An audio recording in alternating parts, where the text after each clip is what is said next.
माँ का आशीर्वाद। रोशन कावेरी जी का इकलौता बेटा था। रोशन जब छोटा था तभी रोशन के पिताजी शहीद हो गए थे। कावेरी जी ने बड़ी ही मुश्किलों से रोशन को पाला।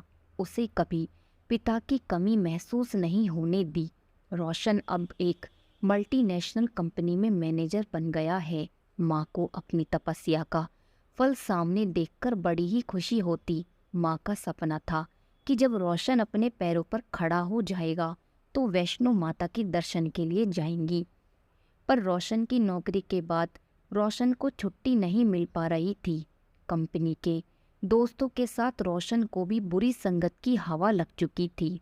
माँ को हमेशा डर रहता कि कहीं मेरी सारी तपस्या बेकार न जाए। माँ ने रोशन को कहा, बेटा 2 दिन ऑफिस से छुट्टी लेकर मुझे दर्शन कराने ले चलो। रोशन ने कहा, माँ अभी ऑफिस में बहुत काम है, मैं छुट्टी नहीं ले पाऊंगा। रोशन अब माँ की अधिकतर बातों को अनसुना ही करने लगा।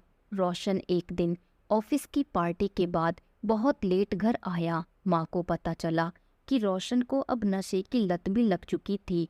कावेरी जी दिन रात रोशन की चिंता में घुली जा रही थीं। एक दिन उनका ब्लड प्रेशर बहुत कम हुआ और वो सीढ़ियों से गिर पड़ी। रोशन भी ऑफिस गया हुआ था।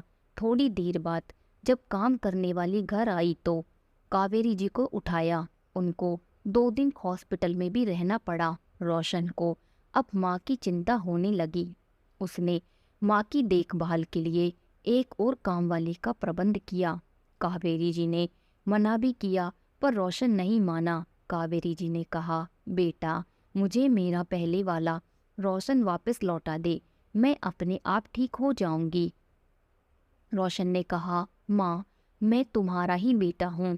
ऑफिस के काम के अलावा दोस्तों को भी वक्त देना पड़ता है, वरना वो बात तक नहीं करते। अब बिना बात किए किसी जगह काम करना आसान तो नहीं। कावेरी जी ने कहा, बेटा यारी दोस्ती वही अच्छी होती है जो बुरे वक्त में काम आए। जो आपको ही बुरा बना दे, ऐसी दोस्ती को छोड़ देना ही सही है। रोशन ने कहा, माँ तुम चिंता मत करो, ऐसा कुछ नहीं होगा। रोशन की कंपनी के दोस्तों ने वैष्णो देवी जाने का प्लान बनाया। रोशन को भी चलने के लिए मना लिया। रोशन को समझ नहीं आ रहा था कि माँ को क्या कहूँगा। माँ भी तो इतने दिन से माता के दर्शन के लिए बोल रही थी। रोशन ने घर जाकर माँ से कहा, माँ तुम काम वाली को 2 दिन यहीं रुकने को बोल देना, मुझे ऑफिस के काम से 2 दिन बाहर जाना पड़ेगा। कावेरी जी ने बेटे का माथा चूमा। कितनी ही मन्नतें मांगी कि वो सही से पहुँचे और जल्दी वापस आए। ये पहली बार था कि उनका बेटा उन्हें यूं अकेला छोड़कर कहीं जा रहा था। रोशन के दिल में शर्मिंदगी थी, पर दोस्तों की बातों पे आकर माँ को भूल गया था और माँ की बीमारी को भी।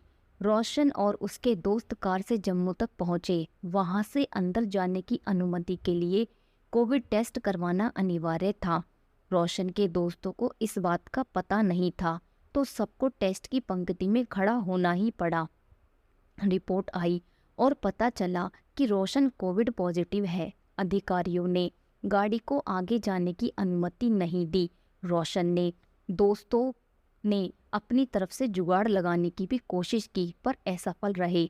सब लोगों को वापस आना पड़ा। रोशन पूरे रास्ते सोचता रहा कि मुझे ना इतना ज़्यादा है न कोई और लक्षण, बस मौसम की तब्दीली की वजह से रास्ते में हल्का जुकाम हो गया था।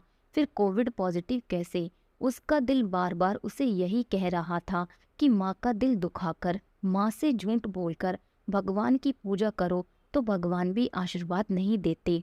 और आशीर्वाद मिलना तो दूर, रोशन को तो दर्शन तक नहीं नसीब हुए। घर पहुंचा, उसको देखकर माँ परेशान हो गई। 2 दिन का बोलकर इतनी जल्दी क्यों आ गया? रोशन आते ही माँ के पैरों में पड़ गया। माँ मुझे माफ़ कर दो, मैंने तुम्हारा दिल दुखाया, तुमसे झूठ बोला, तुम्हें यूँ बीमार छोड़कर दोस्तों के साथ चला गया। देखो देवी माँ ने अपने दर्शन तक नहीं करने दिए मुझे। कावेरी जी बेटे को यूँ परेशान होते देखकर बोली, बेटा कोई बात नहीं, दर्शन करने जा रहे थे तो बताकर चले जाते, मेरा तो सपना ही था कि तुम एक दिन माता के दर्शन के लिए जाओ। माँ, मुझे कोविड हो गया। आगे जाने से अधिकारियों ने मना कर दिया। कावेरी जी भी परेशान हो गईं। दोबारा टेस्ट करवाया। अगले दिन रिपोर्ट मिली तो पता चला मौसम तब्दीली होने से थोड़ा बुखार और जुकाम था, इसीलिए इंस्टेंट टेस्ट में पॉजिटिव रिजल्ट निकला था। रोशन को खुशी हुई कि वो ठीक है। उसने ऑफिस से छुट्टी ली और माँ के साथ माता दर्शन के लिए जाने का प्लान बनाया।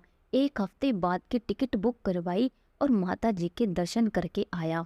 तो दोस्तों, आपको स्टोरी कैसी लगी? अगर आपको स्टोरी पसंद आई हो तो प्लीज़ लाइक, शेयर, कमेंट करें और सब्सक्राइब ज़रूर करें।